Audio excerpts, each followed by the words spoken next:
Well, I go to Daily Kos a lot, of course, like the million of other people there.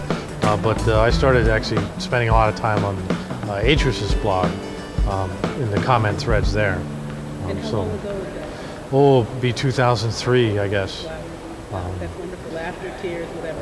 Well, I thought that the initial pushback by the Netroots on the FISA, the first FISA fight, when the Senate had to kick it back to the House, and then the House wound up tabling it. I felt like that was a significant win for the Netroots. The FISA court was set up, I believe, in 1974 to process surveillance warrants, not in public. So if they're investigating somebody that they don't want somebody to know, like say a foreign government or something like that, they go to these judges at the FISA court and get a warrant that's held in secret during the course of surveillance. And the Bush administration began to conduct surveillance without going to the FISA court for a warrant, which you can get even after you conduct a surveillance, like I think within 24 hours, 48 hours.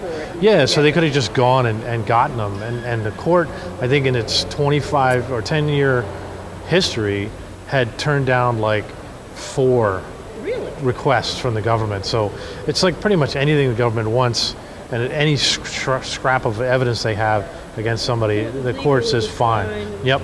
But the problem is the Bush administration decided to just start surveilling basically the entire country by tapping into phone lines and the internet connections and reading people's emails and listening to telephone calls and never actually going and getting a warrant. Now, of course, this is illegal and against the Fourth Amendment of the Constitution. And what happened was they tried to pass this amendment to FISA, which would, first of all, allow them to keep doing this without warrants, virtually eliminating the FISA court. And second, it would give immunity to anybody involved in this process. And the reality is that, So like the telephone companies who let them... Yeah, but it's not just limited to the telephone companies. Really? Yeah, it's anybody who is involved in. So that would be the president, the vice president, head of the NSA. Sure, that's the way it was written. It's not exclusive. They keep calling it telecom immunity. Anybody who's involved in this process that went on, that happened, and this happened before 9/11. So this was not like a reaction to the terrorist attack. This happened before that. It's unbelievable. The Bush administration doesn't feel like it's bound by the laws of the United States.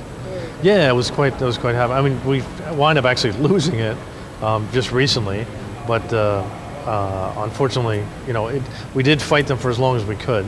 Right. I thought we did pretty well. Well, I can thank the bloggers at Fire Dog Lake, Marcy Wheeler, and many coast-diarists who laid out exactly what's going on and how this is and also the bloggers who were up on the Hill and who follow the Hill, the guys like Matt Stoller and the rest of these folks who pay attention to what's going on in the Senate and the House, and to help us make sense of the senatorial language and a lot of the motions and procedures. A lot of it doesn't make any sense to anybody who doesn't understand, like Robert's Rules of Order and all this crazy archaic language they use to obfuscate what they're up to.